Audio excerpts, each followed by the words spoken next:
Saudaraku, siddiq itu diambil dari kata sadaqa yasduqu yang berarti jujur, tanggung jawab, amanah, penuh kepercayaan. Itu artinya. Kalau seseorang itu memiliki sifat kriteria tadi dari definisinya, maka dia dikatakan siddiq untuk laki-laki dan siddiqah untuk perempuan. Allah Azza wa Jalla menggunakan kalimat siddiq ini di banyak dalam ayat Al-Quran. Ada orang-orang yang memang Allah sebutkan, seperti misalnya Allah sebutkan tentang Yusuf alaihissalam dalam surah Yusuf urutan 12 ayat 46.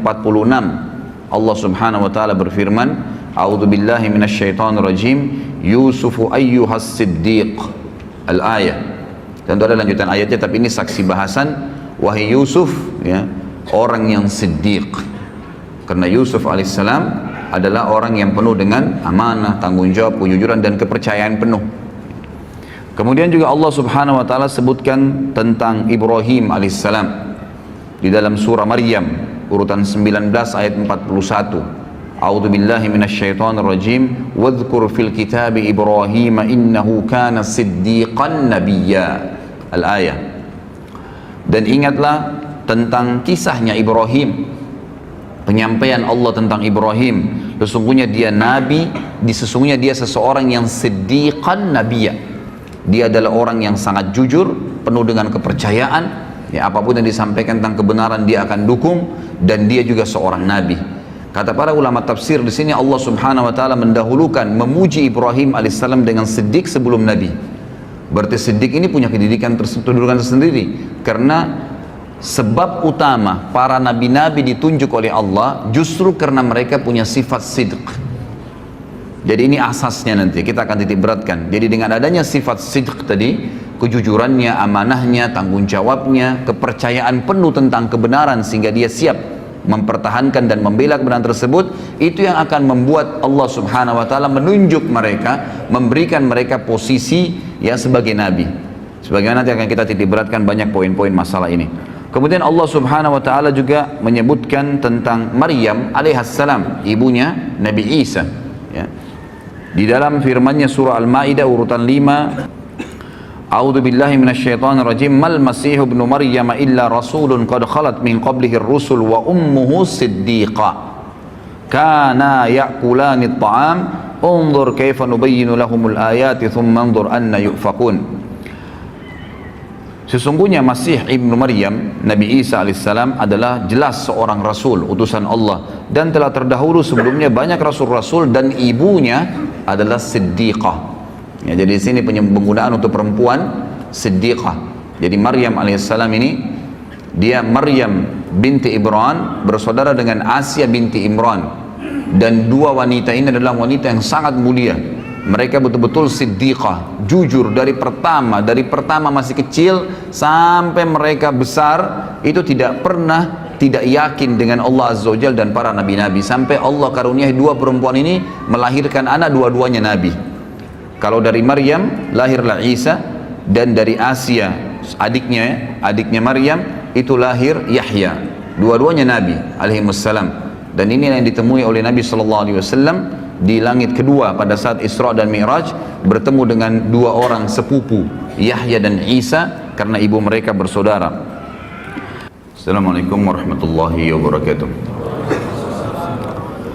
Innal hamdalillah, segala puji bagi Allah subhanahu wa ta'ala. Nahmaduhu wa nasta'inuhu wa nastaghfiruh. Hanya kepadanya kita memuji, meminta pertolongan serta bertaubat dari dosa-dosa kita. Wa na'udzu billahi min syururi anfusina, dan hanya kepada Allah pula kita meminta dijauhkan dari keburukan-keburukan diri kita. Wa min sayyiati a'malina, dan dari dosa-dosa yang pernah kita lakukan. May yahdihillahu fala mudhillalah, barang siapa yang telah Allah berikan hidayah maka tidak akan pernah sesat selamanya.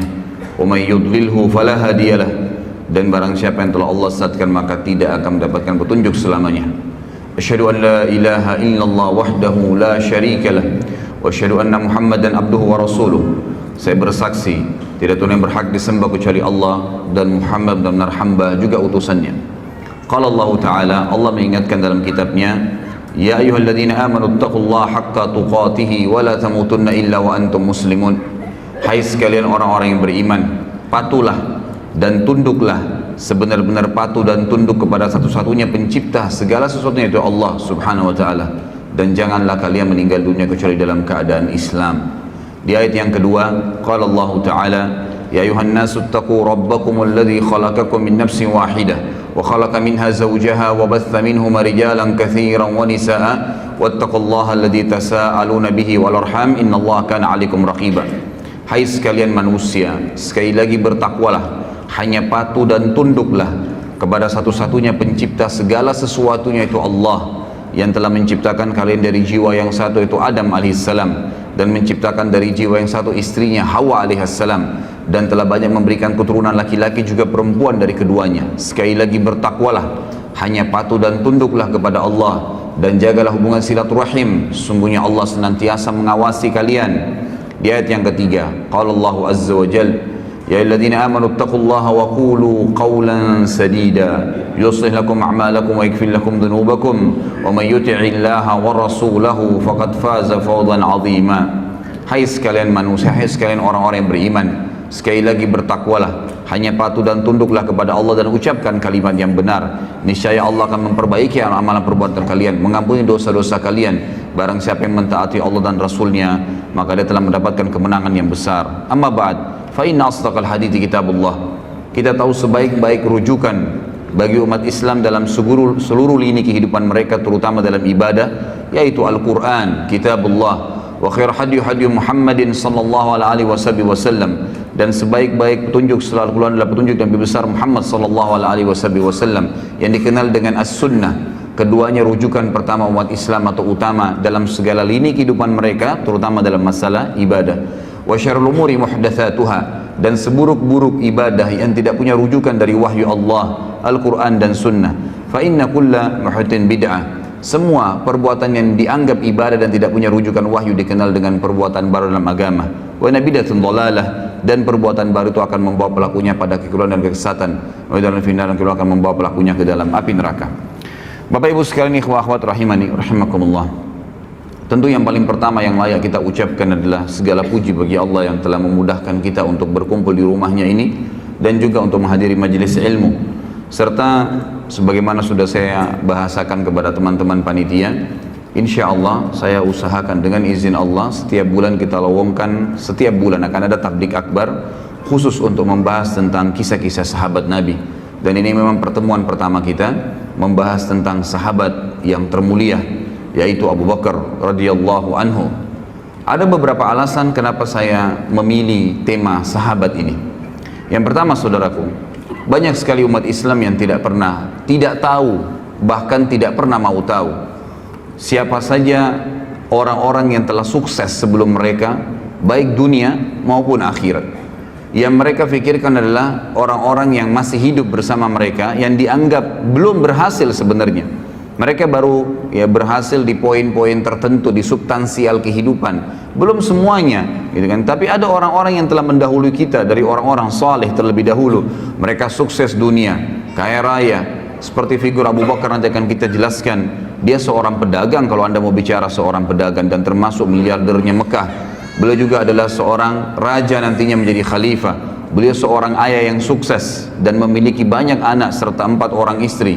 Beliau juga radhiyallahu anhu yang memiliki banyak sekali kelebihan-kelebihan, termasuk tokoh masyarakat Mekah. Beliau adalah pejuang yang paling berani di medan perang. Beliau memiliki prinsip-prinsip hidup, gitu kan, umur yang panjang sampai 63 tahun, dan banyak sekali hal yang luar biasa dari kehidupan beliau sebagaimana akan kita tahu nanti.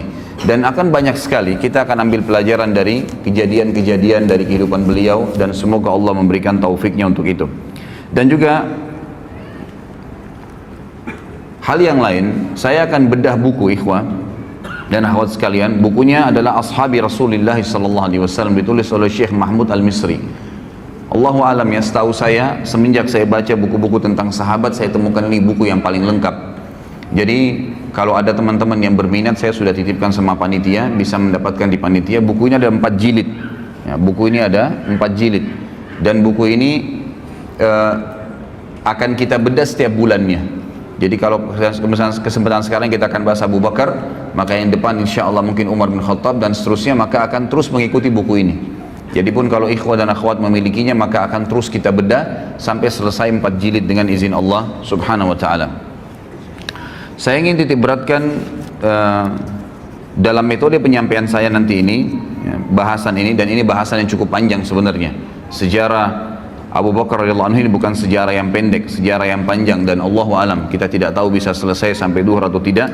Maka perlu saya tekankan kepada teman-teman bahwasanya saya tidak fokus kepada tanya jawab nantinya, tapi saya akan fokus ke materi. Dan ini yang lebih penting dalam majelis ilmu. Jadi majelis ilmu itu yang dinomorsatukan adalah materi yang diterima, bukan pertanyaannya. Kalau Allah mudahin nanti di akhir waktu ada kesempatan untuk bertanya, alhamdulillah gitu kan. Kalau tidak, maka bisa nanti menghubungi saya di luar materi ini seperti yang disampaikan oleh panitia. Setiap Rabu malam maghrib isya ada materi yang rutin saya sampaikan di masjid kita ini. Antara maghrib isya materi kitab al-kabair, dan kemudian dilanjutkan tanya jawab sampai jam 9 malam, dan itu bebas Anda bertanya apa saja. Saya akan masuk dulu ke judul kita. Judul kita ini menggapai derajat siddiq bersama Abu Bakar. Karena ada kalimat siddiq yang saya terima atau yang saya titik beratkan pada saat saya sampaikan judul ke panitia, maka saya akan jelaskan dulu kalimat siddiq itu sebelum masuk ke masalah siapa itu Abu Bakar dan apa yang kita bisa ambil dan kenapa beliau mendapatkan julukan siddiq itu sendiri. Saudaraku, siddiq itu diambil dari kata sadaqa yasduqu, yang berarti jujur, tanggung jawab, amanah, penuh kepercayaan. Itu artinya.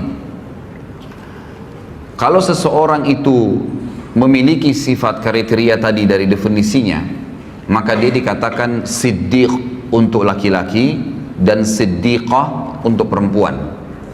Allah Azza wa Jalla menggunakan kalimat siddiq ini di banyak dalam ayat Al-Quran. Ada orang-orang yang memang Allah sebutkan, seperti misalnya Allah sebutkan tentang Yusuf alaihissalam dalam surah Yusuf urutan 12 ayat 46. Allah subhanahu wa ta'ala berfirman, a'udzu billahi minasyaitonir rajim, Yusufu ayyuhas siddiq, al-ayah. Dan itu ada lanjutan ayatnya, tapi ini saksi bahasan, wahai Yusuf, ya, orang yang siddiq. Karena Yusuf alaihissalam adalah orang yang penuh dengan amanah, tanggung jawab, kejujuran dan kepercayaan penuh. Kemudian juga Allah subhanahu wa ta'ala sebutkan tentang Ibrahim alaihissalam di dalam surah Maryam urutan 19 ayat 41. A'udzu billahi minasyaitonir rajim, wadhkur fil kitabi Ibrahim innahu kana siddiqan nabiyya, al-ayah. Dan ingatlah tentang kisahnya Ibrahim, penyampaian Allah tentang Ibrahim, sesungguhnya dia nabi, sesungguhnya dia seseorang yang siddiqan nabiyya. Dia adalah orang yang sangat jujur, penuh dengan kepercayaan, ya, apapun yang disampaikan tentang kebenaran dia akan dukung, dan dia juga seorang nabi. Kata para ulama tafsir, di sini Allah subhanahu wa ta'ala mendahulukan memuji Ibrahim alaihissalam dengan siddiq sebelum nabi. Berarti siddiq ini punya kedudukan tersendiri, karena sebab utama para nabi-nabi ditunjuk oleh Allah justru karena mereka punya sifat sidq. Jadi ini asasnya, nanti kita akan titik beratkan. Jadi dengan adanya sifat sidq tadi, kejujurannya, amanahnya, tanggung jawabnya, kepercayaan penuh tentang kebenaran sehingga dia siap mempertahankan dan membela kebenaran tersebut, itu yang akan membuat Allah subhanahu wa ta'ala menunjuk mereka, memberikan mereka posisi ya sebagai nabi. Sebagaimana nanti akan kita titik beratkan banyak poin-poin masalah ini. Kemudian Allah subhanahu wa ta'ala juga menyebutkan tentang Maryam alaihissalam, ibunya Nabi Isa, ya. Di dalam firman-Nya surah Al-Maidah urutan 5, a'udzu billahi minasyaitonir rajim, mal masih ibnu maryam illa rasulun qad khalat min qablihi ar-rusul wa ummuhu siddiqa kana ya'kulani at-ta'am unzur kaifa nubayyinu lahumul ayati thumma anzur anna yufakun. Sesungguhnya Masih ibnu Maryam, Nabi Isa alaihissalam adalah jelas seorang rasul, utusan Allah, dan telah terdahulu sebelumnya banyak rasul-rasul, dan ibunya adalah siddiqah. Ya, jadi di sini penggunaan untuk perempuan siddiqah. Jadi Maryam alaihissalam ini, dia Maryam binti Imran bersaudara dengan Asia binti Imran, dan dua wanita ini adalah wanita yang sangat mulia. Mereka betul-betul siddiqah, jujur dari pertama masih kecil sampai mereka besar, itu tidak pernah tidak yakin dengan Allah Azza wa Jalla dan para nabi-nabi, sampai Allah karuniai dua perempuan ini melahirkan anak, dua-duanya nabi. Kalau dari Maryam lahirlah Isa, dan dari Asia adiknya Maryam itu lahir Yahya, dua-duanya nabi alaihimussalam. Dan ini yang ditemui oleh Nabi SAW di langit kedua pada saat Isra dan Mi'raj, bertemu dengan dua orang sepupu, Yahya dan Isa, karena ibu mereka bersaudara. Mereka berdua, kata Allah, si Maryam ya, alaihissalam dan anaknya Isa alaihissalam, mereka pernah makan atau mereka makan makanan seperti manusia biasa. Ini bantahan terhadap orang Nasrani yang mengatakan Isa adalah anak Tuhan. Maka lihatlah bagaimana kami menjelaskan kepada mereka ayat-ayat kami, dan lihatlah ya apa yang mereka responkan, apa yang mereka jawab gitu. Tentu ada banyak ayat-ayat berhubungan dengan masalah hal-hal seperti ini, tapi saya mengambil beberapa cuplikannya. Allah Subhanahu wa taala menekankan tentang Siddiq itu, dan ini yang kita titik beratkan ya.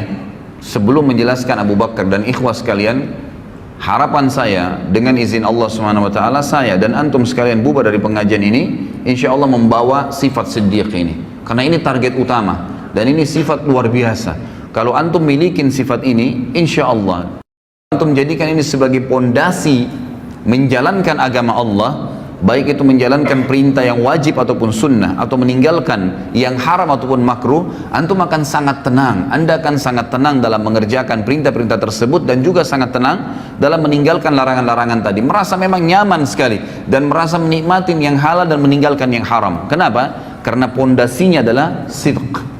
Bagaimana betul-betul sebagaimana Allah ceritakan. Apa itu sidq? Allah tekankan di dalam Al-Quran, surah Al-Hadid urutan 57 ayat 19. A'udzu billahi minasyaitonir rajim. Walladzina amanu billahi wa rusulihi ulaika humus siddiqun wasyuhada'u 'inda rabbihim lahum ajruhum wa nuruhum walladzina kafaru wa kadzdzabu biayatina ulaika ashabul jahim. Terjemahannya, dan orang-orang yang benar-benar mengimani, meyakini keberadaan Allah dan seluruh rasul-rasulnya tidak terkecuali, sehingga apapun yang diperintahkan oleh Allah dan Rasulnya tidak ada keraguan dalam mengimaninya dan menjalankannya serta mempraktekannya. Nggak ada keraguan. Jenggot diperintahkan Nabi SAW langsung dilakukan, tidak ada keraguan. Sholat diperintahkan awal waktu, afdal azan, langsung sholat, tidak pakai peduli. Seseorang muslim pada disuruh tutup auratnya langsung, tidak pakai membantah, tidak pakai berpikir. Itu cirinya orang siddiq. Apapun, mau mengeluarkan uang atau mau mendapatkan pendapatan, ternyata kita khawatir itu adalah haram, bisa mengundang murkanya Allah, ditinggalkan seketika. Itu ciri siddiq. Orang yang benar-benar yakin kalau Allah larang maka pasti berbahaya buat dia, dan kalau Allah perintahkan pasti baik buat dia. Itu asasnya. Kalau ini antum jadikan sebagai pondasi agama, itu luar biasa. Ini adalah derajat siddiq. Kata Allah, dan orang-orang yang telah mengimani Allah, yakin keberadaannya, dan mengamalkan semua apa yang Allah inginkan, serta mengimani seluruh rasul, mengikuti mereka. Mereka lah orang-orang yang siddiq, dan juga yang dianggap jujur, dan tadi ya, penuh dengan kepercayaan, dan juga mereka akan menjadi saksi-saksi di hadapan Tuhan mereka nanti, dan mereka akan mendapatkan cahaya yang sempurna, mereka akan mendapatkan pahala yang sempurna dan cahaya yang sempurna dari Tuhan mereka. Kata para ulama tafsir, cahaya ini adalah setiap orang melihatnya selalu merasa nyaman, selalu merasa dekat dengan Allah karena siddiqnya ya. Jadi orang kalau siddiq itu, maka pada saat orang dekat dengannya selalu merasa dekat dengan Allah, selalu merasa dekat dengan surga, selalu berpikir akhirat, selalu menganggap remeh semua dunia dan kecil apapun yang berhubungan dengan kemaksiatan kepada Allah Subhanahu wa taala. Dan sungguhnya orang-orang yang kafir sebaliknya, kafir kepada Allah dan Rasul-Rasul serta membohongkan ayat-ayat, nggak ada surga, nggak ada itu alam barzah. Siapa yang bilang orang kalau ibadah itu dapat pahala banyak, sekian gunung, sekian ini dan seterusnya? Siapa yang bilang orang kalau kena maksiat itu lalu dihukum oleh Allah? Subhanallah, saya kemarin tabligh akbar di Makassar, saya ngisi tema tentang kenalilah Tuhanmu kau akan bahagia. Pada saat saya jelaskan ikhwah sekalian, itu ayat atau hadis Nabi SAW tentang penciptaan langit, 7 lapis langit dan sampai Sidratul Muntaha, bagaimana besarnya Allah Azza wa Jalla, bagaimana besarnya singgasana. Itu ada yang bertanya ya, mengatakan, dari mana anda mengetahui bahwasanya Langit itu seperti itu tadi yang diceritakan, dan bagaimana bisa Anda mengetahui ada Sidratul Muntaha, kemudian ada arsy-Nya Allah, dan Allah itu ada. Apakah Anda pernah ke sana? Begitu pertanyaannya. Luar biasa ini. Lalu saya bilang, yang dari tadi saya jelaskan 2 jam ini tentang Allah Azza wa Jalla ada, Nabi SAW yang sampaikan ayat-ayat Al-Quran. Apakah Anda masih bertanya lagi, saya apakah pernah ke sana melihatnya? Sama saja dia mengatakan, saya tidak percaya, gitu kan? Ya kalau Anda nggak percaya silahkan. Ini orang jelas lawannya siddiq tadi. Sidq itu apapun yang disampaikan oleh Allah dan Rasulnya, apapun, tidak mungkin kita ragu, nggak boleh ragu. Sebagaimana nanti kita akan ambil dari pelajaran Abu Bakar radhiyallahu anhu yang luar biasa dalam, memang orang nomor 1 dalam orang yang mendapatkan gelar siddiq dari umat Muhammad sallallahu alaihi wasallam.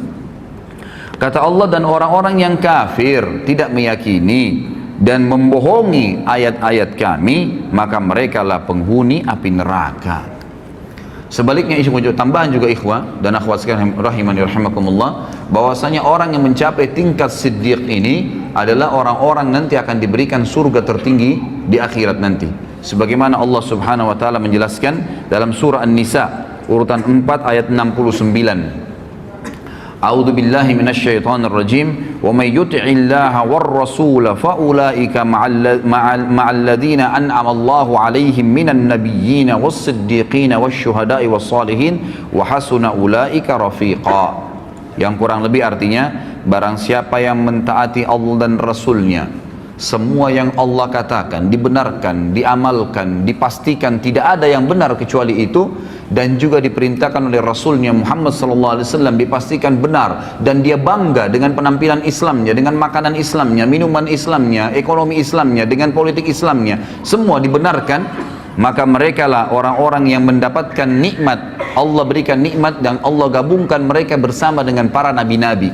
Dan kata para ulama tafsir, nabi-nabi memiliki tempat di Firdaus, surga Firdausil A'la yang tertinggi. Lalu Allah SWT sebutkan, ya, selain nabi-nabi yang akan mencapai dari itu adalah orang yang datang setelah nabi, minan nabiyyin langsung was-siddiqin, dan orang yang membenarkan semua dan yakin serta bangga dengan itu.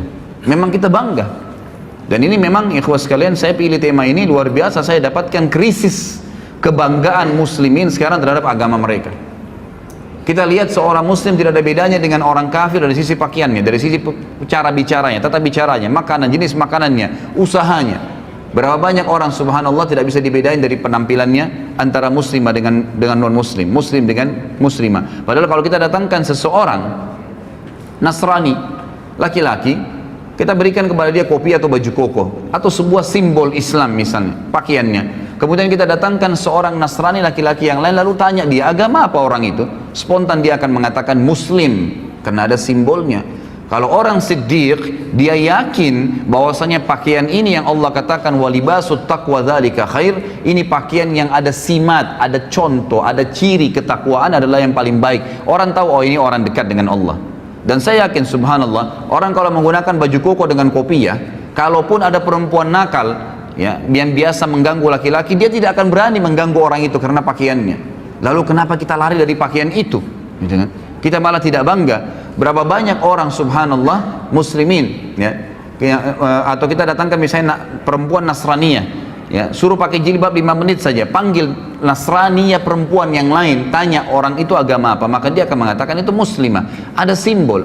Tapi syaitan menghiasi sebagian orang yang tidak punya sifat siddiqah, nggak ada sifat siddiqnya ini dalam dirinya, maka syaitan mengatakan untuk apa kau pakai jilbab. Maka tidak ada bedanya antara dia dengan wanita kafirah, sama saja. Cuplikan yang selalu dilihat, didengar oleh kupingnya, ditatap oleh matanya, semuanya berbau orang-orang non-muslim.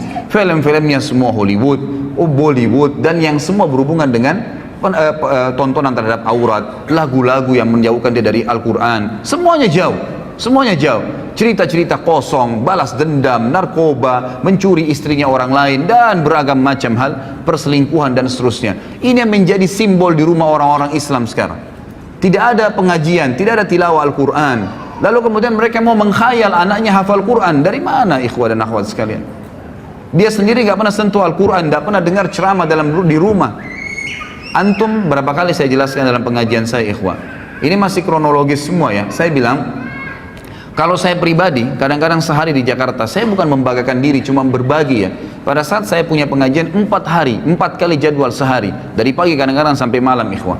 Dari pengajian saya isi 2 jam, kemudian pulang menuju ke pengajian yang kedua, di mobil itu sejam atau setengah jam, atau bahkan 45 menit, atau kadang-kadang sampai 2 jam jaraknya, itu saya dengarkan lagi ceramah, baik ceramah saya, baik tilawah Al-Quran, baik ceramah asatidzah, teman-teman dai-dai, atau saya dengarkan para masyayikh yang dari Saudi dalam bahasa Arab. Jadi saya tidak ada selah, tidak ada selang waktu di mana saya kosong gitu di mobil, atau saya lagi berzikir kepada Allah Subhanahu wa taala.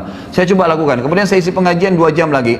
Jeda lagi antara pengajian kedua dan ketiga juga saya dengarkan lagi ceramah. Itu luar biasa. Api iman dalam hati itu terus berkobar ikhwah.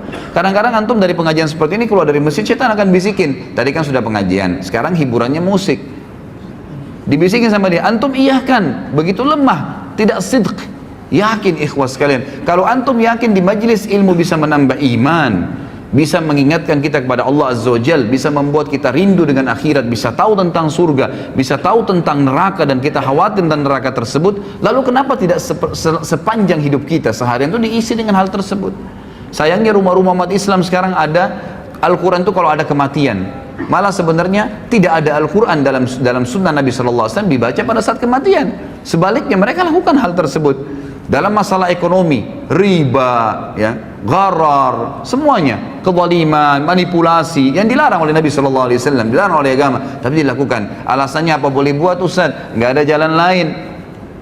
Lalu antum depan Allah Azza wa Jalla juga akan katakan itu pada hari kiamat, pada saat dihisab, nggak ada jalan lain. Lepaskan diri dari situ. Ya, harus yakin dengan janji Allah Subhanahu wa taala. Ini akan kita titik beratkan 2 jam ke depan ikhwah, bagaimana memunculkan sifat siddiq dalam hati kita dan mempelajari dari orang yang nomor 1 dalam sifat siddiq, Abu Bakar radhiyallahu anhu, yang luar biasa dalam masalah seperti ini. Apapun yang Allah dan Rasulnya katakan tidak ada keraguan, pasti benar, dan itu menjadi simbol kehidupannya. Langsung, tidak ada keraguan dalam masalah itu. Masalah politik sudah dijelaskan dalam Islam, harus orang alim, harus orang yang faham agama Allah, yang tahu halal haramnya Allah, baru jadi pemimpin. Mana pernah pemimpin negara kita ada orang yang alim? Ya, padahal Nabi SAW mengatakan apa? Al-ulama warathatul anbiya. Ulama itu pewarisnya para nabi. Emang sudah begitu. Nabi-nabi ini pemimpin manusia.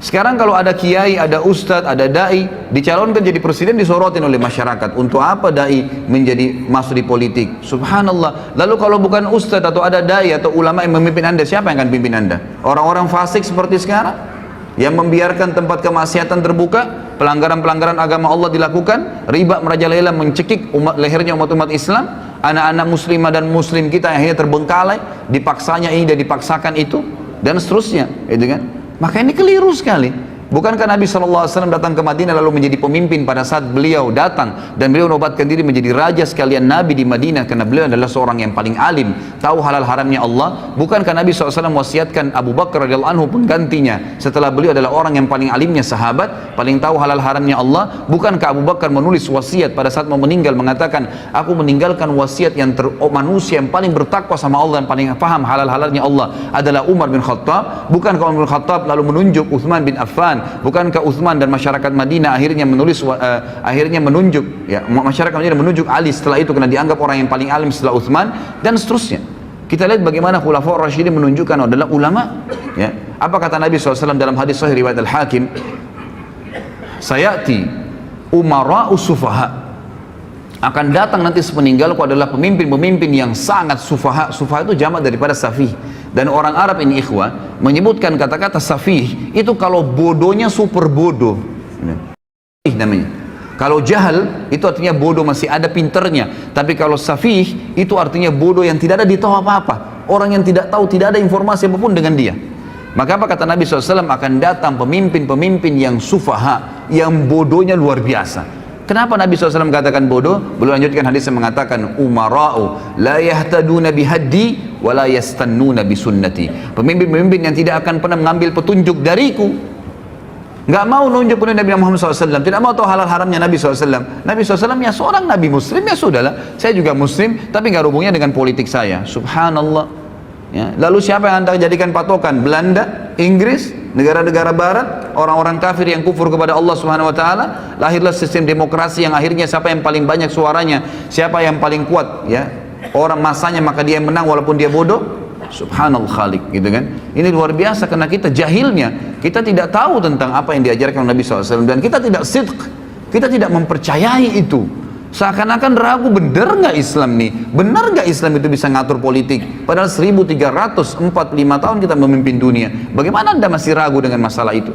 Lalu kata Nabi SAW, wa yastannuna bi sunnati, dan tidak pernah ngikutin sunnah-sunnahku. Kita lihat sekarang negara-negara Islam, jadi kacau balau, jadi gampang semuanya diobrak-abrik, jadi gampang tak naik pemimpin, ya tidak ada opsi lagi, ini atau itu, dua-duanya nggak baik, dua-duanya begini, karena Anda tidak kembali kepada sistem yang sebenarnya. Allah Azza wa Jalla sudah tuntunkan di dalam kitabnya. Jadi kata Allah Subhanahu wa Ta'ala, dan orang-orang yang mentaati Allah dan Rasulnya dalam segala lini ikhwah, Al-Quran dan Sunnah di atas segalanya, Allah dan Rasulnya di atas segalanya, di atas politik, di atas ekonomi, di atas rumah tangga, di atas jabatan, di atas pendapatan, di atas segala-galanya.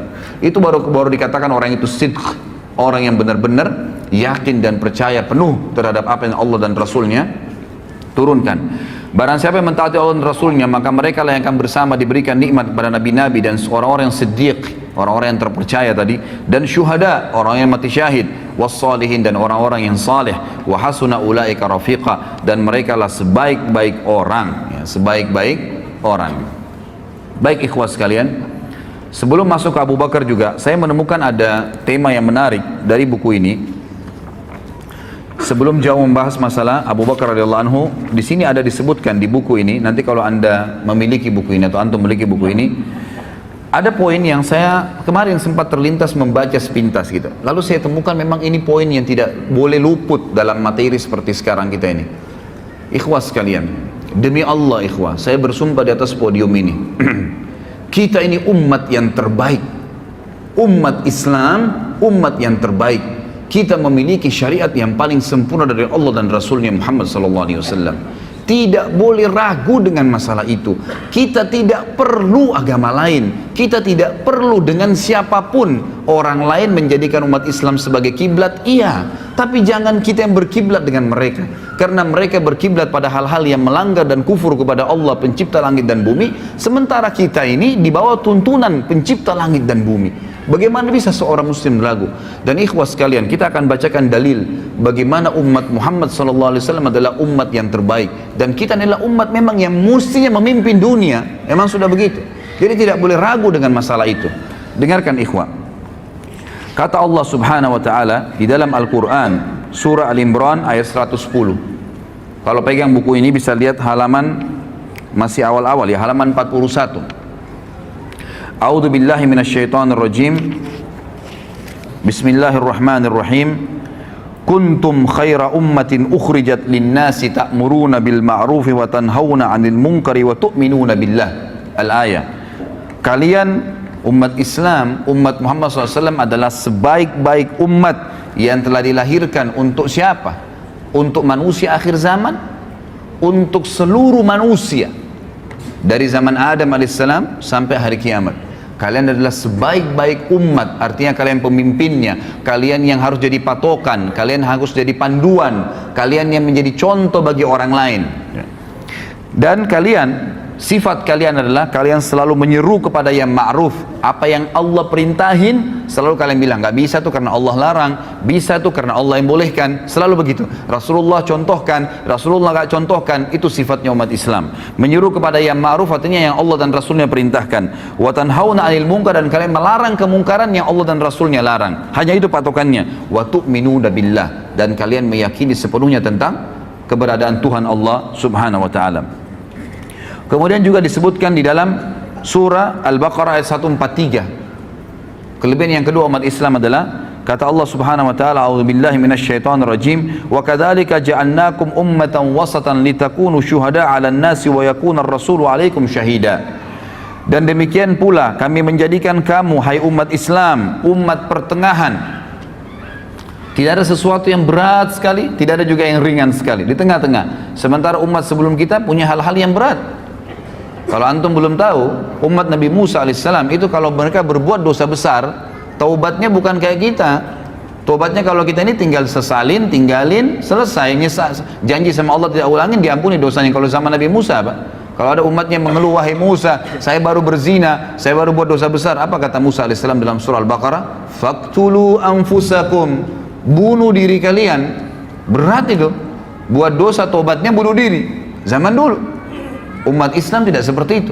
Enggak seberat itu, ringan, lebih ringan. Tidak juga terlalu menggampang-gampangkan permasalahan. Lalu dikatakan, agar kalian menjadi saksi atas perbuatan manusia dan agar Rasul Muhammad menjadi saksi atas perbuatan kalian. Di dalam hadis yang sahih diriwayatkan oleh Imam Bukhari dan juga dalam kitab Tafsir, ada sebuah hadis yang mulia dari Abu Sa'id Al-Khudri radhiyallahu anhu bahwasanya Nabi SAW bersabda, ini yang pegang buku di halaman 43 ya, yud'a Nuhun yaumal qiyamah fayaqulu labbaika wa sa'daika ya rabbi fayaqulu hal ballagta ayyir risala fayaqulu na'am fayuqalu li ummatihi hal ballagakum fayaquluna ma atana min nadhir fayaqulu man yashhadu laka fayaqulu Muhammadun wa ummatuhu fayashhaduna annahu qad ballag wa yakunu ar-rasulu alaikum shahida fadhalika qawluhu jalla dhikruhu wa kadzalika ja'alnakum ummatan wasatan litakunu syuhada'a 'alan nasi wa yakuna ar-rasulu alaikum shahida. Pada hari kiamat nanti Nuh alaihissalam akan dipanggil oleh Allah, lalu dia menjawab, aku menjawab panggilanmu wahai Rabbku, aku penuhi panggilanmu. Allah bertanya, apakah engkau sudah menyampaikan risalah yang telah aku wajibkan terhadapmu? Nabi Nuh mengatakan, benar. Selama 950 tahun Nabi Nuh AS mendakwai kaumnya. Lalu umat Nabi Nuh ditanya oleh Allah, apakah Nuh sudah menyampaikan kepada kalian? Kata para ulama hadis, mereka sudah lihat neraka pada saat itu. Takut masuk neraka, apa jawaban mereka? Mereka menjawab, tidak ada seorang pun pembawa peringatan yang datang kepada kami. Artinya Nuh nggak benar nih. Nggak pernah Nuh dampingin kepada kami. 950 tahun didakwai oleh Nabi Nuh alaihissalam. Allah bertanya kepada Nuh untuk menjelaskan posisi umat Muhammad SAW dan juga mendirikan hujjah, ya, agar umat Nabi Nuh tidak bisa lagi mengelak. Kata Allah SWT kepada Nuh, siapa yang menjadi saksi untukmu? Nuh menjawab, Muhammad dan umatnya. Maka umat Muhammad SAW pun semuanya datang, tidak terkecuali, bersaksi bahwa Nuh telah menyampaikan dan Rasulullah SAW menjadi saksi atas mereka sebagaimana Allah telah firmankan dalam Al-Quran. Dan demikian pula kami telah menjadikan kamu umat Islam, umat pertengahan, agar kamu menjadi saksi atas perbuatan manusia dan agar Rasul Muhammad menjadi saksi atas perbuatan kalian. Di dalam hadis yang lain kata Nabi SAW dari Jabir radhiyallahu anhu, hadis ini diriwayatkan oleh Ibnu Abi Hatim dengan sanad jayyid dan juga disebutkan dalam Al-Hafidh dalam Fathul Bari maksudnya. Kata Nabi SAW, ma min rajulin minal umami illa wadda annahu minna ayyatuhal ummah ma min nabiyyin kadzabahu qaumuhu illa wa nahnu syuhada'uhu yaumal qiyamah an qad ballaga risalatallahi wa nasaha lahum. Tidak ada seorang pun dari umat-umat sebelum kita, kata Nabi SAW, kecuali dia berharap berasal dari kita, wahai umat Islam. Ini perkataan Nabi ya. Sekali lagi kata Nabi SAW, ketahuilah tidak ada seorang pun dari umat-umat sebelum kita, karena kita ini umat terakhir, gitu kan, kecuali karena nabi-nabi mereka sampaikan nanti akan datang umat terakhir, nabinya paling sempurna, umatnya paling baik, paling banyak pengikutnya, paling pertama masuk surga, banyak kelebihan-kelebihan nanti. Lalu mereka kecuali berharap, semuanya berharap umat-umat sebelum kita, termasuk golongan kita ini, termasuk golongan kita umat Islam. Tidak ada seorang nabi pun yang didustakan oleh kaumnya kecuali kita adalah saksi-saksinya pada hari kiamat bahwasanya dia telah menyampaikan risalah Allah dan menasihati mereka. Juga disebutkan di dalam hadis yang lain, ini mohon maaf saya tidak bisa bacakan semua karena hadisnya panjang. Saya pindah ke halaman setelahnya, halaman 45. Kata Nabi SAW dalam hadis yang sahih diriwayatkan oleh Ahmad dan Tirmidzi juga Ibnu Majah, dan ini dihasankan oleh Syekh Albani sebagaimana dijelaskan dalam footnote-nya. Kata Nabi SAW, innakum tutimmuna innakum tutimmuna sab'ina ummah antum khairuha wa akramuha 'ala Allah. Sesungguhnya kalian akan melengkapi 70 umat. Ya, kata para ulama hadis maksudnya adalah ada 70 kelompok umat yang besar nanti pada hari kiamat. Dan kalian adalah yang melengkapi yang paling banyak di antara 70 umat itu. Kalian adalah yang terbaik dan termulia bagi Allah. Di dalam hadis yang lain diriwayatkan oleh Ahmad dan Tirmidzi dari Anas dan Syekh Albani mengatakan atau mensahihkan hadis ini, kata Nabi SAW, "Mathalu ummati mathalul matar, la yudra awwaluhu khairun am akhiruh." Umatku ibaratnya hujan, tidak diketahui mana yang paling baik, apakah yang pertama atau yang terakhirnya. Maksudnya apa? Semuanya baik. Umat Islam ini semuanya baik. Selama mereka amalkan agamanya, maka mereka adalah yang terbaik. Tidak ada bedanya antara satu dengan yang lainnya. Juga kata Nabi SAW di dalam hadis yang sahih riwayat Abu Daud, Tabarani dan juga Hakim, Nabi SAW bersabda, "Ummati hadhihi ummatun marhumatun, laysa 'alaiha 'adzabun fil akhirah, innama 'adzabuha fid dunya al-fitan waz-zalazilu wal qatlu wal balaya." Umatku ini adalah umat satu-satunya yang dikasihani oleh Allah. Tidak ada azab atas mereka di akhirat. Maksudnya orang-orang ya yang umat Islam ini umumnya kata ulama hadis sebelum mereka meninggal itu diberikan kesempatan untuk bertaubat, selalu diingatkan oleh Allah Subhanahu wa taala. Jadi betul-betul orang yang masuk ke neraka nanti dari umat Islam ini umat-umat yang betul-betul menyimpang, benar-benar tidak mau bertaubat, tidak mau kembali ke jalan Allah Subhanahu wa taala. Akan tetapi azabnya akan datang di dunia dalam bentuk fitnah-fitnah, gempa bumi, pembunuhan, mungkin mereka dibunuh oleh orang-orang lain, dan wabah penyakit. Kemudian di dalam hadis yang lain juga diriwayatkan Imam Muslim dari Abu Musa al-Asy'ari bahwasanya Nabi SAW bersabda, "Inna Allah azza wa jal idza arada rahmata ummatin min ibadihi qabada nabiyyaha qablaha faja'alahu laha faratan wa salafan baina yadayha wa idza arada halakata ummatin 'adzabaha wa nabiyyuha hayyun fa ahlakaha wa huwa yanzuru fa aqarra aynahu bihalatiha hina kadzabuhu wa asaw amrah."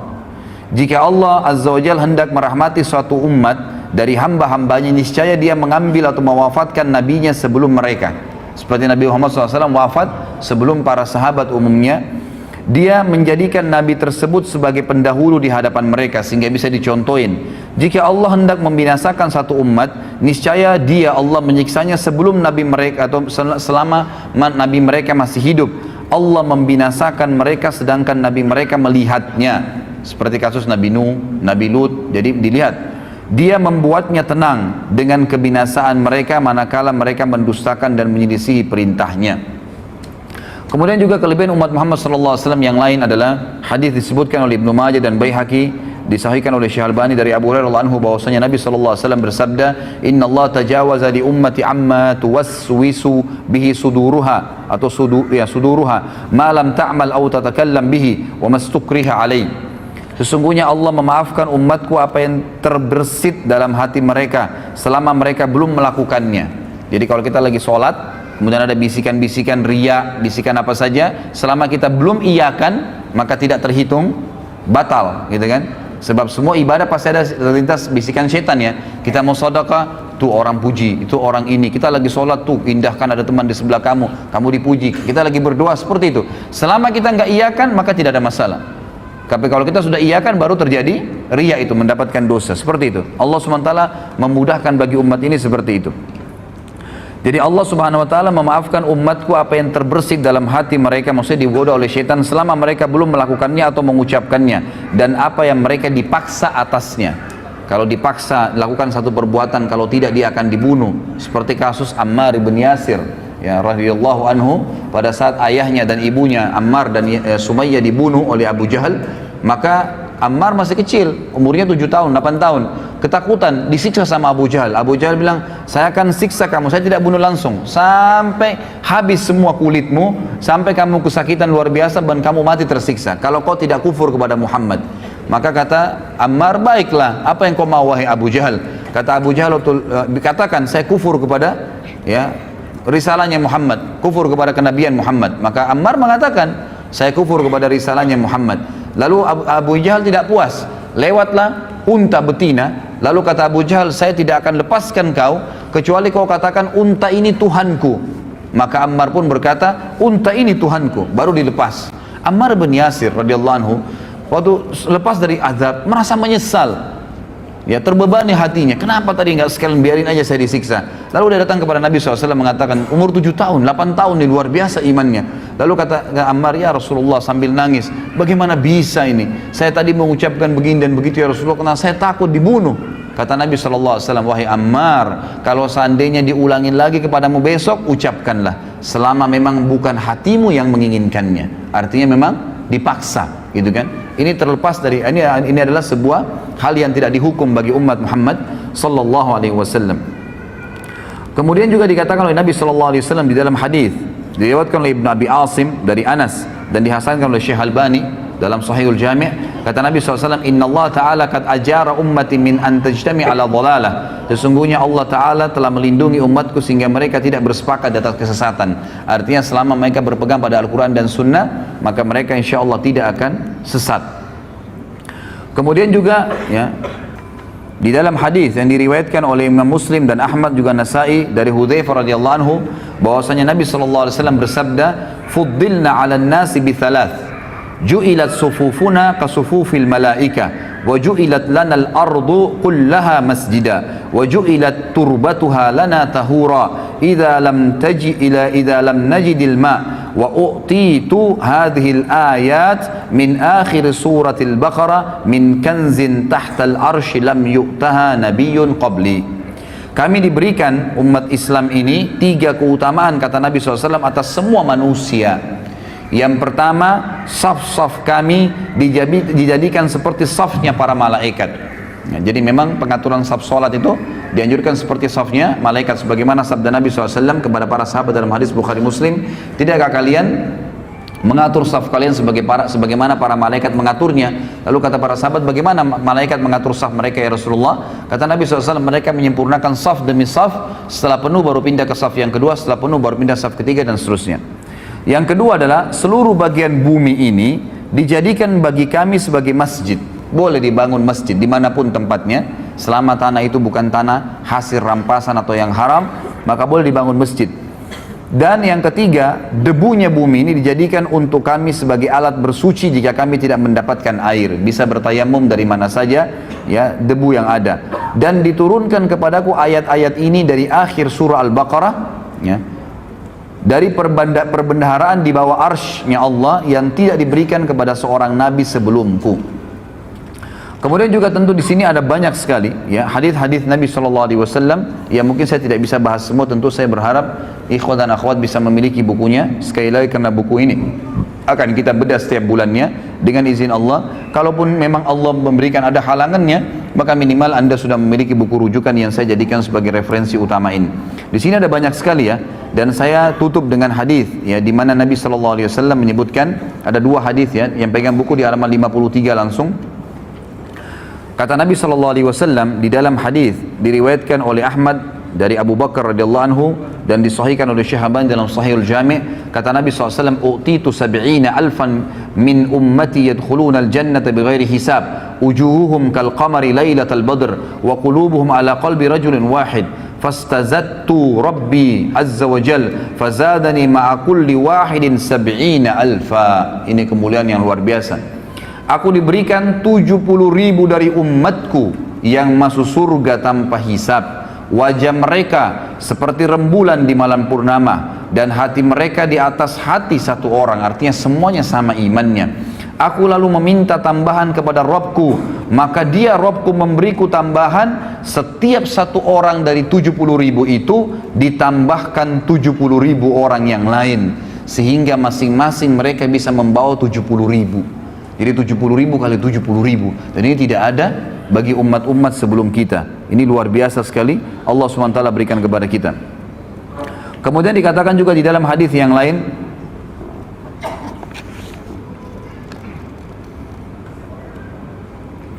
diriwayatkan di halaman 54 ya, footnote nomor 24, diriwayatkan oleh Ahmad, Tirmidzi dan Ibnu Majah dari Burairah radhiyallahu anhu disahihkan oleh Syekh Albani sama di Sahih Jami', kata Nabi sallallahu alaihi wasallam, ahlul jannati ishruna wa mi'atu saf, thamanuna minha min hadhil ummati wa arba'una min sairil umam. Penduduk surga itu sebanyak 120 saf nanti jumlahnya, ya 120 saf. 80 darinya itu adalah dari umat ini. 80 saf dari 120 yang masuk surga itu adalah dari umat ini. Sedangkan 40 yang lain adalah 40 yang sisa dari umat yang lainnya. Jadi cuman bayangkan ya, dari Nabi Adam alaihissalam sampai Nabi Isa alaihissalam, berapa miliar manusia, itu cuman 40 saf. Sementara kita ini 80 saf yang masuk ke dalam surga pada hari kiamat. Kata ulama hadis, ini menandakan fadilah yang sangat besar, dan dijanjikan juga umat ini akan sangat banyak jumlahnya, akan sangat banyak pengikutnya. Baik, ini kurang lebih wacana, gambaran tentang pentingnya kita mengetahui kita adalah umat yang terbaik, ikhwah. Maka banggalah dengan agama Islam ini, jalani hidup ini, jadikan Islam sebagai tradisi, dan jangan balik. Garis bawahi kata-kata saya ini, jangan balik, jangan menjadikan tradisi sebagai Islam, nggak boleh. Tradisi, suku, adat, negara, habiskan semua, nggak ada. Bagi saya, karena saya Muslim, Islam yang menjadi tradisi hidup saya. Selesai. Maka kita punya standarisasi tradisi. Mau di Afrika, mau di Eropa, mau orang bule, mau orang hitam, mau orang Arab, mau orang Melayu, mau orang dari manapun, suku manapun, kalau kita bertemu dengannya maka akan sama semua perilakunya, pakaiannya, makanannya, minumannya, tutur katanya, akhlaknya, semua akan sama. Karena yang dijadikan tradisi adalah Islam. Itu yang dititik beratkan, ikhwah. Tidak usah lagi berpatokan dengan agama lain, tidak usah berpatokan dan menjadikan idola orang-orang non-muslim. Kembalilah kepada orang-orang muslim, dan kita akan lihat nanti figur pertama yang luar biasa pada hari ini. Kemudian saya kerucutkan bahasan juga sebelum Abu Bakar radhiyallahu anhu. Saya akan sebutkan, ikhwah, di antara umat Islam ini ada lagi orang-orang yang terbaiknya. Jadi tadi kita umat yang terbaik, ada juga di kalangan umat Islam ini orang-orang yang terbaik, itulah para sahabat ridwanullahi alaihim, sahabat Nabi sallallahu alaihi wasallam, sahabat-sahabat Nabi sallallahu alaihi wasallam yang Allah SWT telah memberikan julukan mereka radhiyallahu anhum wa radu'an. Inilah imam-imam kita, mereka lah ya panutan-panutan kita, idola-idola kita. Di buku ini ada lebih dari sekian puluh sahabat yang disebutkan, dan satu orang saja, ikhwan dan akhwat sekalian, kalau kita jadikan sebagai rujukan hidup kita, idola kita, sudah cukup untuk selamat dunia akhirat. Bagaimana kalau kita jadikan semuanya puluhan orang ini sebagai idola kita? Cukup mereka, tidak perlu lagi pasang anak-anak muda. Wahai anak-anak muslim, pasang poster-poster pemain bola di kamar anda. Untuk apa? Apa yang mau dibanggakan dengan mereka? Dengan keterampilan mereka main bola? Masuk surga ke dengan main bola itu? Bukan berarti tidak boleh main bola ya, olahraga boleh dalam Islam. Tapi sampai pada tingkat anak-anak kita menghafal nama-nama pemain bola dan tidak tahu nama sahabat Nabi. Siapa yang sudah dijamin masuk surga? Siapa yang sudah berjuang dan sebenarnya, gitu kan? Ini hal-hal yang harus kita sadari dan kita fahamin. Maka kita harus kembali kepada para sahabat, jadikan mereka sebagai idola-idola kita. Karena bukan mustahil, ikhwah dan akhwat sekalian, sahabat-sahabat terutama 10 yang jamin masuk surga ini, sampai beritanya kepada kita, ya, sampai sekarang seperti yang akan kita bahas nanti ini, itu bukan mustahil, ya, bukan cuma sebuah kisah dongeng yang diceritakan, tapi kata para ulama, agar kita bisa mencontohin Abu Bakar, Umar, Uthman, Ali, Talha, Zubair, Abdurrahman ibn Auf, hafal nama-nama mereka, kisah-kisah mereka, tahu kehidupan mereka sehari-hari, maka dengan begitu ya, kita akan bersama-sama dengan mereka di surga. Bukan mustahil, karena kita menciplak saja kehidupan mereka. Itulah yang diinginkan oleh Allah Azza wa Jal melalui sejarah-sejarah mereka yang tetap Allah kekalkan, gitu kan. Dan subhanallah, syaitan-syaitan ingin menyesatkan manusia dengan mencaci maki, mengkafirkan para sahabat ridwanul alaihim yang telah Allah pilih mereka. Nanti kita akan baca sebentar lagi fadilah dan keutamaan para sahabat, sehingga di sini ikhwah sekalian, kita tidak butuh lagi panutan siapapun kecuali mereka setelah Nabi Muhammad sallallahu alaihi wasallam. Yang pertama, ikhwah sekalian, disebutkan dalam buku ini, Allah Subhanahu wa taala menurunkan banyak sekali Al-Qur'an. Coba buka halaman 59 yang pegang bukunya. Sekali lagi ikhwah dan akhwat, kalau ingin memiliki bukunya ada di depan sama panitia ya. Yang jelas kita membahas di sini jilid pertamanya. Surah Al-Ahzab halaman 59 ayat 23. A'udzubillahi minasyaitonirrajim. Allah SWT mengekalkan dalam Al-Quran, dibaca oleh setiap orang yang beriman tentang para sahabat. Ini ayat ini, satu ayat saja ini sudah cukup membantah orang-orang Syiah ini. yang betul-betul sampai berani mengkafirkan para sahabat. Apalagi figura yang kita bicara sebentar lagi tentang siapa dia. Kata Allah SWT, minal mu'minina rijalun sadaqu ma'ahadullah alaih, faminhum man qadha nahbahu wa minhum man yantadir wa ma baddalu tabdila. Di antara orang-orang mukmin, maksudnya para sahabat, ayat ini turun kepada para sahabat. Ada orang-orang yang menepati apa yang telah mereka janjikan kepada Allah. Maksudnya di sini ulama tafsir bilang mereka mati syahid. Mereka berusaha masuk medan perang supaya mati syahid dan Allah berikan apa yang telah Allah janjikan. Dan ada di antara mereka yang gugur dan ada pula di antara mereka yang masih menunggu ikut perang, belum mati, ikut perang yang kedua, terus begitu. Ya, karena yakin dengan apa yang Allah janjikan dengan mati syahid itu, dan mereka sama sekali tidak mengubah janjinya, maksudnya tidak berubah, tidak murtad, tidak ragu, tidak bimbang. Kemudian dalam surah Al-Bayyinah ayat 8 Allah Subhanahu wa taala mengatakan radhiyallahu anhum wa radu an. Allah Subhanahu wa taala ridha kepada mereka dan mereka pun ridha kepada Allah. Mereka pun ridha kepada Allah.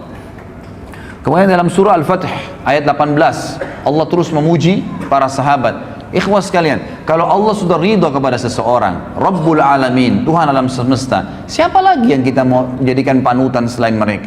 Yang diridhoi oleh atasannya, diridhoi oleh presiden dan rajahnya, diridhoi oleh keluarganya dan istrinya atau suaminya? Jauh sekali. Diridhoi oleh pencipta langit dan bumi, radhiyallahu anhum wa radu an. Allah sudah ridha kepada mereka, semua sahabat. Di sini jamak, radhiyallahu anhum, tidak terkecuali, gitu kan? Wa radu an, dan mereka juga ridha dengan Allah, ridha dengan agama ini. Mereka memilih itu. Kemudian juga dalam surah Al-Fatih ayat 18 halaman 60-nya, a'udzu billahi minasyaitonir rajim, kata Allah SWT, laqad radiyallahu 'anil mu'minina id yubayyi'unaka tahta asy-syajarati fa'alima ma fi qulubihim fa'anzala as-sakinata 'alaihim wa athabahum fathan qariba. Sungguh Allah telah meridai orang-orang yang beriman. Siapa mereka itu? Sahabat di sini. Ketika mereka berjanji kepadamu, hai Muhammad. Siapa di antara kita pernah ketemu dengan Nabi SAW? Tidak ada. Yang pernah ketemu adalah para sahabat. Ayat ini turun kepada mereka. Kata Allah SWT, sungguh Allah telah meridhahi orang-orang mukmin ketika mereka berjanji setia kepadamu, hai Muhammad, di bawah pohon. Dia mengetahui apa yang ada dalam hati mereka. Maksudnya Allah tahu hati-hati para sahabat yang bersih dari kekufuran. Lalu dia, Allah, memberikan ketenangan atas mereka dan memberikan balasan kepada mereka dengan kemenangan yang dekat. Kemudian juga dalam surah Al-Fath ayat 29 terus bertubi-tubi Allah jelaskan tentang siapa sahabat ini. Inilah idola kita, saudaraku. Kata Allah SWT, a'udzubillahi minasyaitonirrajim, Muhammadur Rasulullah walladzina ma'ahu asyidda'u 'alal kuffari ruhama'u bainahum tarahum ruk'an sujjadan yabtaguna fadlan minallahi wa ridwana simahum fi wujuhim min atharis sujud dzalika mathaluhum fit taurat wa mathaluhum fil injili kazar'in akhraja syat'ahu fa'azarahu fastagladha fastawa 'ala suqi yu'jibu az-zurra'a liyaghidha bihimul kuffar wa'adallahu alladhina amanu wa amilus salihati minhum magfiratan wa ajran azima. Muhammad itu, kata Allah SWT, adalah benar-benar utusan Allah dan orang-orang yang bersama dengan dia. Siapa orang bersama dengan Nabi SAW? Kita kan? Orang-orang yang nanti belum lahir kan? Orang yang hidup bersama Nabi SAW, sahabat. Makanya para ulama memberikan definisi sahabat adalah orang yang melihat Nabi SAW dengan mata kepalanya, beriman dengan Nabi SAW dan meninggal dalam keyakinan tersebut. Itu namanya sahabat. Di sini dipuji oleh Allah SWT. Mereka bersama dengan Muhammad, mereka bersikap tegas terhadap orang-orang kafir dan mereka berkasih sayang sesama mereka. Kalian melihat mereka ruku dan sujud. Ini cirinya para sahabat, selalu sibuk dengan ruku dan sujud saja, ibadah kepada Allah SWT, mencari karunia Allah dan keridhaannya. Pada wajah mereka tampak tanda-tanda bekas sujud, di dahi mereka hitam. Demikianlah sifat-sifat mereka yang diungkapkan dalam Taurat dan juga diungkapkan dalam Injil. Jadi dalam Taurat dan Injil sudah disebutkan ciri-ciri para sahabat ridwanullahi alaihim. Jadi ini bukan orang-orang yang cuma sekedar dari umat kita saja, maksudnya hanya sekedar dari umat kita dan disebutkan dalam Al-Quran, tapi memang Allah pastikan Taurat, Injil sebelum mereka lahir sudah disebutkan siapa itu sahabat. Luar biasa nih kedudukan sahabat nih. Yaitu seperti benih yang mengeluarkan tunasnya Kemudian tunas itu semakin kuat, lalu menjadi besar dan tegak lurus di atas batangnya. Tanaman itu menyenangkan hati penanam-penanamnya karena Allah hendak menjengkelkan hati orang-orang kafir. Dengan kekuatan orang-orang yang beriman, Allah menjanjikan kepada orang-orang yang beriman dan mengerjakan kebajikan di antara mereka, sahabat, gitu kan, ampunan dan pahala yang besar. Juga ayat yang lain, Allah SWT menyebutkan dalam surah Al-Hasyr ayat 9 dan ayat 8 dan ayat 9. Ini semua tentang sahabat nih. Ya, kita bayangkan luar biasanya bagaimana Allah memuji sahabat dalam Al-Quran, dan luar biasanya bagaimana orang-orang Rafidah dan orang Syiah berani mengkafirkan para sahabat yang Allah menyebut mereka sebagai orang yang beriman. Ini luar biasa nih, ya. Sampai mereka mengangkat bendera untuk membunuh, ya, orang-orang yang sudah mengikuti Nabi SAW, ini sahabat-sahabat Nabi. Dan sampai saya dengarkan cuplikan salah satu tokoh orang-orang Syiah sekarang di Iran, dia membahasakan dalam bahasa Arab, gitu kan, tapi saya tidak ingat namanya. Tadi sempat saya lihat terlintas ada cuplikannya di YouTube, gitu kan. Dia sempat mengatakan munculnya orang-orang teroris sekarang yang banyak membom sana sini dan membunuh-bunuh ini, itu karena memang mereka, ya, tidak faham tentang agama ini. Kemudian mereka-mereka ini sebenarnya cuma substansial, cabang-cabang kecil dari induk-induk pemimpin-pemimpin mereka. Saya pikir yang mereka mau sebutkan ini ulama-ulama sunni yang sekarang. Ternyata mereka bilang apa? Kalimatnya dia bilang apa? Pimpinan-pimpinan mereka adalah Abu Bakar, Umar, Aisyah, sahabat. Yang mestinya ini akar-akarnya semua ini yang kita harus putuskan dan kita kafirkan, kita perangin sehingga tidak muncul lagi teroris. Luar biasa, gitu. Ya, naudzubillah, alaihimul la'nah. Allah SWT akan melaknat mereka dengan cara seperti ini. Apa kata Allah kekal ikhwah dalam Al-Quran? Al-Quran bukan buku yang saya tulis. Firman Allah SWT dalam surah Al-Hasyr ayat 8 dan ayat 9. A'udzu billahi minasyaitonir rajim. Lil fuqara'il muhajirin alladziina ukhriju min diyarihim wa amwalihim yabtaguna fadlan minallahi wa ridwana.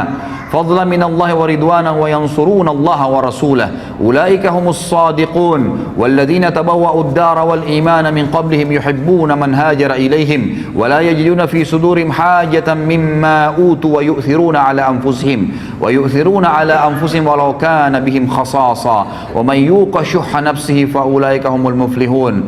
Harta rampasan perang itu untuk orang-orang fakir yang hijrah, yang terusil dari kampung halaman mereka dari Mekah.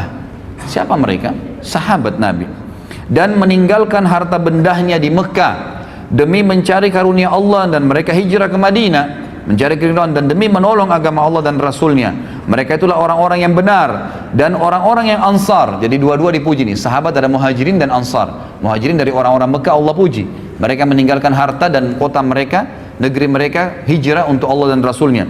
Dan orang-orang ansar yang di Madinah yang menyambut mereka, sahabat-sahabat Nabi yang telah menempati kota Madinah. Siapa yang menempati kota Madinah di zaman Nabi SAW? Sahabat Nabi.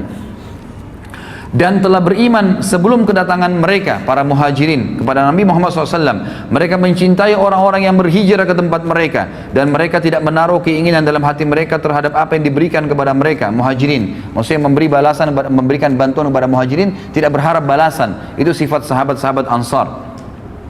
Meskipun mereka juga memerlukannya. Dan siapa dijaga dirinya dari kekikiran, berhitungan di jalan Allah, maka mereka itulah orang-orang yang beruntung. Mereka lah orang-orang yang beruntung. Kemudian surah At-Taubah ayat 88 sampai 89. Terus Allah sebutkan banyak ayat tentang sahabat nih. Sengaja saya angkat ayat-ayat ini dan saya bahas ikhwah dan akhwat sekalian rahimakumullah, agar kita tahu nih, inilah idola-idola kita ini ahli-ahli surga dan sudah sukses di dunia juga di akhirat. Di dunia nanti akan kita lihat kisah Abu Bakar radhiyallahu anhu. Kata Allah SWT, Taubah 88-89, A'udzubillahi minasyaitonirrajim, lakinir rasul walladzina amanu ma'ah jahadu bi amwalihim wa anfusihim wa ulaika lahumul khairat wa ulaika humul muflihun. A'addallahu lahum jannatin tajri min tahtiha al-anharu khalidina fiha dzalikal fawzul azim. Tetapi Rasul dan orang-orang yang beriman bersama dia, beriman kepada Nabi Muhammad sallallahu alaihi wasallam, sahabat, mereka berjihad dengan harta dan jiwa, mereka itu memperoleh kebajikan, mereka itulah orang-orang yang beruntung. Sahabat dipuji oleh Allah SWT. Allah telah menyediakan bagi mereka surga yang mengalir di bawahnya sungai-sungai, mereka kekal di dalamnya, itulah kemenangan yang agung.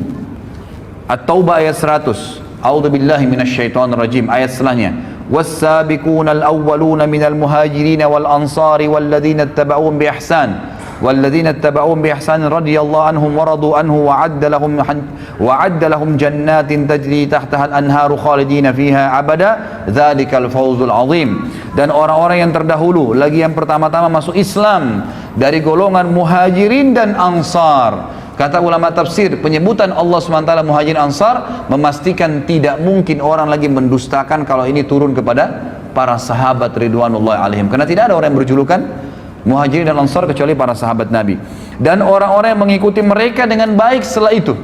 Semua orang yang mengikuti para sahabat setelah meninggalnya sahabat dan Nabi SAW, Allah ridho kepada mereka dan mereka pun ridho kepada Allah. Allah menyediakan bagi mereka surga-surga yang mengalir di bawahnya sungai-sungai, mereka kekal di dalamnya selama-lamanya. Itulah kemenangan yang agung.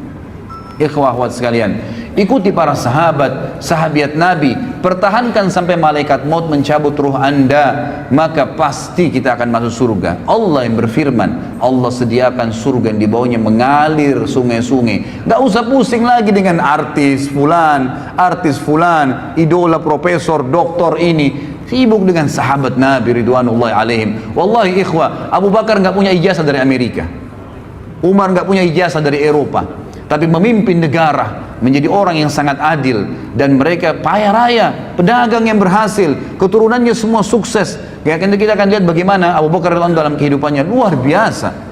Ya, bukan berarti saya katakan tidak usah berpendidikan formal, silahkan, gitu kan. Tapi jangan itu dijadikan sebagai idola, panutan, seakan-akan sudah melupakan semua orang-orang yang sudah kita sebutkan dari kalangan sahabat. Selanjutnya surah At-Taubah ayat 117. Kata Allah Subhanahu wa taala, "A'udzubillahi minasyaitonir rajim. Laqad taballahu 'alan nabiyyi wal muhajirin wal ansari alladziina ittaba'uuhu fi sa'atil usr. Alladziina ittaba'uuhu fi sa'atil usrati min ba'di ma kada yazigu qulubu fariqin minhum thumma taba 'alaihim innahu bihim raufur rahim." Allah berfirman, ya, sungguh Allah telah menerima taubat Nabi Muhammad SAW dan orang-orang muhajirin dan orang ansar. Di sini Allah bukan sebutkan mukminin umumnya, tapi di sini dikhususkan Nabi dan muhajirin dan ansar, artinya sahabat-sahabat yang mengikuti Nabi pada masa-masa kesulitan di awal-awal Islam. Sulit sekali menyebarkan Islam. Ikhwah sekarang dan akhwat sekalian, kita luar biasa ya. Lahir zaman sekarang ini luar biasa kalau bagi saya bilang. Kita lahir Quran sudah sempurna, masjid sudah banyak, orang tua kita muslim, ya. Di mana-mana tersebar agama Islam. Sudah jelas, masjid di Mekah sudah bebas dari kekufuran, Madinah sudah bisa dikunjungin, orang bisa umroh haji sepuasnya. Luar biasa Islam. Kalau kita lahir di zaman Nabi SAW, ikhwah, nggak gampang jadi sahabat. Luar biasa sulitnya. Nggak ada lampu, nggak ada penerangan pada saat itu. Ada seorang nabi buta huruf, nggak bisa baca, nggak bisa nulis, ngaku nabi. Kira-kira kalau antum hidup di zaman Mekah dulu, beriman nggak? Gitu kan? Nggak ada lampu, nggak ada apa-apa. Orang yang hidup bersama-sama di padang pasir, lalu ngaku saya nabi. Gitu kan? Apalagi nanti kita bahas masalah Isra dan Mi'raj. Ada borak, kuda bersayap, terbang, perjalanan Palestina Mekah sebulan bisa ditempuh dalam satu malam. Mungkin kita bersama dengan Abu Jahal, naudzubillah, gitu kan. Tapi kita hidup sekarang luar biasa, hidup dalam dengan sahabat itu masa-masa kesulitan, luar biasa mereka bisa beriman pada saat itu. Setelah hati segolongan dari mereka hampir berpaling, kemudian Allah menerima taubat mereka. Sungguhnya Allah Maha Pengasih lagi Maha Penyayang terhadap mereka. Kemudian juga ayat yang lain, dan ini saya angkat saja ayat yang terakhir karena ini cukup banyak dalilnya, dalam surah Al-Kahfi, ya.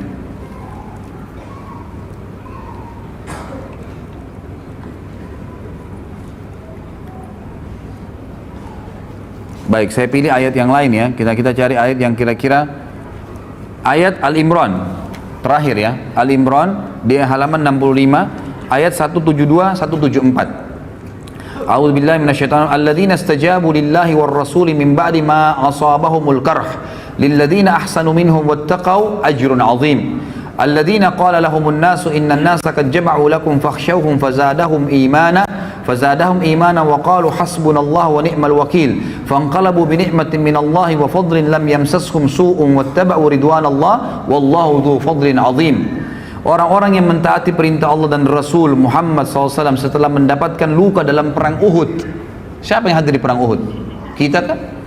Para sahabat Nabi. Orang-orang yang berbuat kebajikan dan bertakwa di antara mereka, para sahabat, mendapatkan pahala yang besar, yaitu orang-orang yang mentaati Allah dan Rasulnya. Yang ketika ada orang-orang yang mengatakan kepada mereka di perang Uhud, orang-orang Quraisy telah mengumpulkan pasukan untuk menyerang kalian, karena itu takutlah kepada mereka. Apalagi berita Muhammad SAW telah terbunuh pada saat itu. Ternyata ucapan itu justru menambah kuat iman mereka, para sahabat. Dan mereka menjawab, cukuplah Allah menjadi penolong bagi kami dan dia sebaik-baik pelindung. Maka mereka kembali dengan nikmat dan karunia yang besar dari Allah. Mereka tidak ditimpa suatu bencana dan mereka mengikuti keridhaan Allah. Allah mempunyai karunia yang besar. Ini ayat-ayat ikhwah, dan cukup banyak ayat-ayat yang lain, tapi kita suka sampai sini ayatnya. Saya akan angkat di sini perkataan Ibnu Mas'ud tentang para sahabat Nabi. Sahabat menceritakan tentang sahabat. Apa kata beliau? Di sini penulis mengatakan, sungguh indah ucapan Ibnu Mas'ud radhiyallahu anhu tentang para sahabat Rasulullah sallallahu alaihi wasallam. Dia berkata, "Inna Allah nadhara fi qulubil ibadi fawajada qalba Muhammadin sallallahu alaihi wasallam khaira qulubil ibad. Fastafahu li nafsihi fabta'athahu bi risalati. ثم نظر في قلوب العباد بعد قلب محمد فوجد قلوب أصحابه خير قلوب العباد فجعلهم وزراء نبيه يقاتلون على دينه فما رأى المسلمون حسنا فهو عند الله حسن وما رأوا سيئا فهو عند الله سيء." Perkataan yang luar biasa. Ibnu Mas'ud berkata, sesungguhnya Allah memperhatikan hati hamba-hambanya, maka dia Allah mendapati hati Muhammad sallallahu alaihi wasallam adalah hati yang terbaik, sehingga dia memilihnya untuk dirinya dan mengutusnya sebagai pembawa risalahnya. Kemudian Allah Azza wa Jalla melihat hati hamba-hambanya setelah hati Muhammad sallallahu alaihi wasallam, maka dia mendapati hati para sahabatnya adalah hati yang terbaik, sehingga dia menjadikan mereka sebagai pendukung-pendukung nabinya yang berperang di atas agamanya. Apa yang dipandang baik oleh para sahabat kaum muslimin pada saat itu, maka ia juga baik di mata Allah. Karena para sahabat, ya, dari perilaku-perilaku mereka, dari perkataan mereka, dari pertanyaan mereka kepada Nabi SAW, maka turunlah ayat membenarkan perilaku mereka. Dan apa yang dipandang buruk oleh kaum muslimin sahabat pada saat itu, maka ia juga buruk dipandang oleh Allah Subhanahu wa taala. Juga Ibnu Mas'ud pernah berkata, "Man kana mustanna falyastanna biman qad mat, fa innal hayya la tu'manu alaihi al-fitnah." فأولئك أصحاب محمد صلى الله عليه وسلم أبر هذه الأمة قلوبا وأعمقها علما وأقلها تكلفا قد اختار الله تعالى لصحبة نبيه صلى الله عليه وسلم وإقامة دينه فاعرفوا لهم حقهم وتمسكوا بهديهم فإنهم على الحج المستقيم. Barang siapa ingin meneladani seseorang, maka hendaklah dia meneladani orang-orang yang sudah wafat, karena orang yang masih hidup tidak dapat jaminan terhindar dari fitnah. Mereka itulah orang-orang terbaik dari sahabat Muhammad sallallahu alaihi wasallam. Umat ini yang paling mulia hatinya, dari umat Muhammad ini para sahabat yang paling mulia hatinya, paling mendalam ilmunya, dan paling sedikit memaksakan dirinya, maksudnya di sini memaksakan diri dalam hal-hal duniawi. Allah Ta'ala telah memilih mereka untuk menjadi sahabat-sahabat Nabi-Nya Sallallahu Alaihi Wasallam dan menegakkan agamanya, dan kenalilah, maka oleh karena itu kenalilah hak-hak mereka dan berpeganglah kepada petunjuk-petunjuk mereka, karena mereka berada di atas jalan yang lurus. Diriwayatkan oleh Ibnu Abdul Bar dalam Jami' Bayan Ilm wa Fadli, dan juga disebutkan melalui jalur Qatadah dan Ibnu Mas'ud, diriwayatkan, dan Syekh Albani mengatakan, ya, dikatakan ini adalah hadis yang sahih. Ini kurang lebih gambaran tentang para sahabat. Tentu masih ada lagi fadilah-fadilah dan bisa dibaca dari halaman 67. Itu terlalu banyak, ya, terlalu banyak hadis-hadis di sini yang disebutkan oleh Nabi sallallahu alaihi wasallam. Saya akan angkat, mohon maaf, ada satu lagi hadis di sini di halaman 70, ya, di mana Nabi sallallahu alaihi wasallam bersabda tentang para sahabat beliau. Tentu ini banyak dalil yang belum saya baca, ya, karena melihat waktu saja. Hadis yang diriwayatkan oleh Imam Muslim dan Ahmad juga, ya, banyak disebutkan oleh imam-imam yang lain, di mana Nabi SAW bersabda tentang sahabat, "An-nujumu amanatun lis-sama, fa idza zahabat an-nujum atas sama'u ma tu'ad, wa ana amanatun li ashabi, fa idza zahabat ata ashabi ma yu'adun, wa ashabi amanatun li ummati, fa idza zahaba ashabi ata ummati ma yu'adun." Bintang-bintang adalah penjaga bagi langit. artinya selama bintang ada di langit maka orang bisa tahu yang ini terang langit itu. Jika bintang lenyap maka akan datang kepada langit apa yang dijanjikan. Kalau Allah sudah angkat bintang-bintang itu maka langitnya akan kiamat. Aku adalah penjaga bagi para sahabatku. Jika aku pergi wafat maka akan datang kepada para sahabatku apa yang dijanjikan kepada mereka.